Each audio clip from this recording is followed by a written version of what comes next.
पवित्र शास्त्र बायबल वाचन कार्यक्रम मत्ती शुभवर्तमान अध्याय 27 मराठी। मत्ती शुभवर्तमान अध्याय 27। मत्ती शुभवर्तमान अध्याय 27। रोमी सुभेदार पिलात याच्या समोर येशू। रोमी सुभेदार पिलात याच्या समोर येशू। प्रातःकाळ झाल्यावर सर्व मुख्य याजक व लोकांचे वडील यांनी येशूला जीवे मारण्यासाठी त्याचविरुद्ध मसलत केली आणि त्यांनी त्याला बांधून नेऊन पिलात सुभेदाराच्या स्वाधीन केले। यहुदाचा मृत्यू। तेव्हा तो शिक्षापात्र ठरला आहे असे पाहून त्याला धरून देणारा यहुदा याने पस्तावून ते 30 रुपये मुख्य याजक व वडील याचकडे परत आणून म्हटले, मी निर्दोष जीवाला धरून देऊन पाप केले आहे। ते म्हणाले, त्याचे आम्हास काय, तुझे तूच पहा। मग तो ते रुपये मंदिरात टाकून निघाला व त्याने जाऊन गळफास घेतला। मुख्य याजकांनी ते रुपये घेऊन म्हटले, हे दानकोशात टाकण्यास योग्य नाहीत, कारण हे रक्ताचे मोल आहे। मग त्यांनी आपसात विचार करून त्या रुपयांचे परदेशियांना पुरण्यासाठी कुंभाराचे शेत विकत घेतले। ह्यामुळे त्या शेताला रक्ताचे शेत असे आजपर्यंत म्हणतात। तेव्हा जे वचन यिर्मयाह संदेष्टाच्या द्वारे सांगितले होते ते पूर्ण झाले। ते असे की आणि ज्याचे मोल इस्रायलाच्या वंशजापैकी काहींनी ठरविले, ते त्याचे मोल म्हणजे ते 30 रुपये त्यांनी घेतले। आणि प्रभूने मला आज्ञा केल्याप्रमाणे कुंभाराचे शेत घेण्यासाठी त्यांनी दिले। येशूची चौकशी। मग येशू सुभेदाराच्या पुढे उभा राहिला असता सुभेदाराने त्याला विचारले, तू यहुद्यांचा राजा आहेस काय? येशूने त्याला म्हटले, तू म्हणतोस तसेच। मुख्य याजक व वडील हे त्याच्यावर दोषारोप करीत असता त्याने काहीच उत्तर दिले नाही। तेव्हा पिलात त्याला म्हणाला, हे लोक तुझ्या विरुद्ध किती गोष्टीबद्दल साक्ष देतात हे तू ऐकत नाहीस काय?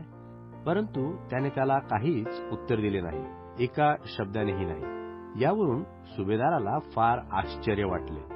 त्या सणात लोक जो सांगतील तो बंदिवान सोडून देण्याची सुभेदाराची रीत होती आणि त्यावेळेस तेथे बरब्बा नामे एक प्रसिद्ध बंदिवान होता। यास्तव ते जमल्यावर पिलाताने त्यास म्हटले, मी तुम्हाकरता कोणाला सोडावे म्हणून तुमची इच्छा आहे, बरब्बा याला किंवा ख्रिस्त म्हटलेला येशू याला? कारण त्यांनी येशूला हेव्याने धरून दिले हे त्याला ठाऊक होते। तो न्यायासनावर बसला असता त्याच्या स्त्रीने त्यास असा निरोप पाठविला की त्या धार्मिक मनुष्याच्या कामात तुम्ही पडू नका, कारण आज स्वप्नात त्याच्यामुळे मी फार दुःख भोगिले आहे। इकडे मुख्य याजक व वडील यांनी बरब्बाला मागून घ्यावे व येशूचा नाश करावा म्हणून लोकसमुदायाचे मन वळवून घेतले। सुभेदाराने त्यास उत्तर दिले की तुम्हाकरिता या दोघातून कोणाला सोडावे म्हणून तुमची इच्छा आहे? ते म्हणाले, बरब्बाला। पिलाताने त्यास म्हटले, तर ख्रिस्त म्हटलेल्या येशूचे मी काय करावे? सर्व म्हणाले, त्याला वधस्तंभावर खिळवावे। तो म्हणाला, का? त्याने काय वाईट केले आहे? तेव्हा ते फारच आरडाओरडा करून म्हणाले, त्याला वधस्तंभावर खिळवावे। यावरून आपले काहीच चालत नाही, उलट अधिकच गडबड होत आहे असे पाहून पिलाताने पाणी घेऊन समुदायासमोर हात धुवून म्हटले, मी या धार्मिक मनुष्याच्या रक्ताविषयी निर्दोष आहे, तुमचे तुम्हीच पहा। सर्व लोकांनी उत्तर दिले की त्याचे रक्त आम्हावर व आमच्या मुलाबाळावर असो। तेव्हा त्याने त्याचकरिता बरब्बाला सोडले व येशूला फटके मारून वधस्तंभावर खिळण्याकरता हवाली केले। येशूला वधस्तंभाला खिळतात। नंतर सुभेदाराच्या शिपायांनी येशूला कचेरीत नेले आणि सगळे पलटण जमवून त्याजवर आणले। त्यांनी त्याची वस्त्रे काढून त्याच्या अंगात किरमिजी झगा घातला काट्यांचा मुकुट गुंफून त्याच्या मस्तकावर ठेवला. त्याच्या उजव्या हातात वेद दिला आणि त्याच्या पुढे गुडघे टेकून, हे यहुद्याचा राजा, तुझा जय जयकार हो, असे म्हणून त्यांनी त्याची थट्टा मांडली. ते त्याचवर थुकले व तो वेद घेऊन त्याच्या मस्तकावर मारू लागले. मग त्याची थट्टा केल्यावर त्यांनी त्याच्या अंगातून तो झगा काढून त्याची वस्त्रे त्याच्या अंगात घातली आणि त्याला वधस्तंभावर खिळण्याकरता नेले. ते बाहेर जात असता शिमोन नावाचा कोणी एक कुरणेकर मनुष्य त्यास आढळला. त्याला त्यांनी त्याचा वधस्तंभ वाहण्याकरता वेठीस धरले. मग गुलगुथा नावाची जागा म्हणजे कवटीची जागा येथे येऊन पोहोचल्यावर त्यांनी त्याला पित्त मिश्रित द्राक्षरस प्यावयास दिला, परंतु तो चाखून पाहिल्यावर तो पिईना. त्याला वधस्तंभावर खिळल्यावर त्यांनी चिठ्ठ्या टाकून त्याची वस्त्रे वाटून घेतली. नंतर त्यांनी तेथे बसून त्याची राखण केली. त्यांनी त्याच्या दोषारोपाचा लेख त्याच्या डोक्याच्या वर लावला, तो असा की हा यहुद्यांचा राजा येशू आहे. नंतर त्यांनी त्याचबरोबर 2 लुटारू, एक उजवीकडे व एक डावीकडे, असे वधस्तंभावर खिळले आणि जवळून जाणाऱ्यांनी डोकी हलवीत त्याची अशी निंदा केली की, अरे, मंदिर मोडून 3 दिवसात बांधणाऱ्या, तू आपला बचाव कर. तू देवाचा पुत्र असलास तर वधस्तंभावरून खाली ये. तसेच मुख्य याजकही, शास्त्री व वडील यासहित थट्टा करीत म्हणाले की त्याने दुसऱ्यांचे तारण केले. त्याला आपला स्वतःचा बचाव करवत नाही. तो इस्रायलाचा राजा आहे. त्याने आता वधस्तंभावरून खाली यावे, म्हणजे आम्ही त्याचवर विश्वास ठेवू. तो देवावर भरोसा ठेवतो.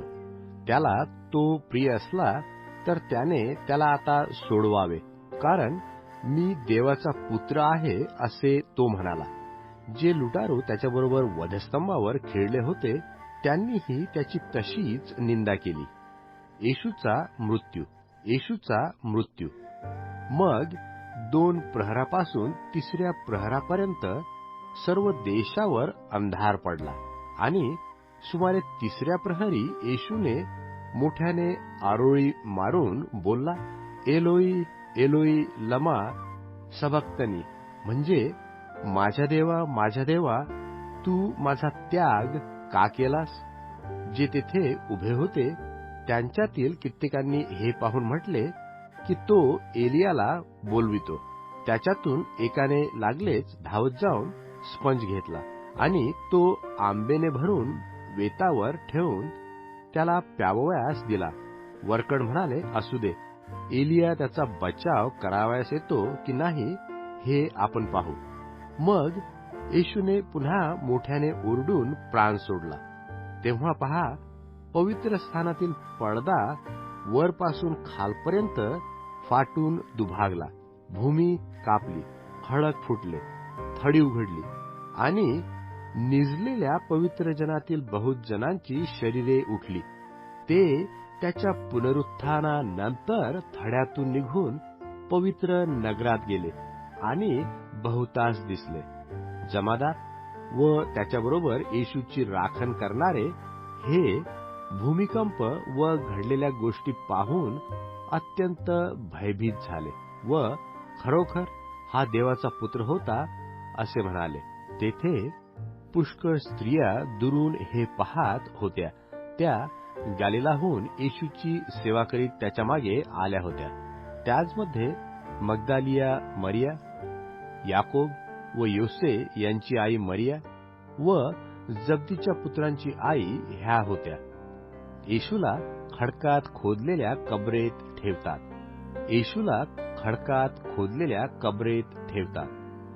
मग संध्याकाळ झाल्यावर अरिमथाईतील योसेफ नावाचा एक धनवान मनुष्य आला. हाही येशूचा शिष्य होता. त्याने पिलाताजवळ जाऊन येशूचे शरीर मागितले. तेव्हा पिलाताने ते द्यावयास आज्ञा केली. योसेफाने ते शरीर घेऊन तागाच्या स्वच्छ वस्त्राने वेष्टिले. ते त्याने खडकात खोदलेल्या आपल्या नव्या कबरेत ठेवले. एक मोठी धोंड लोटून ती त्या कबरीच्या दाराला लावली आणि तो निघून गेला.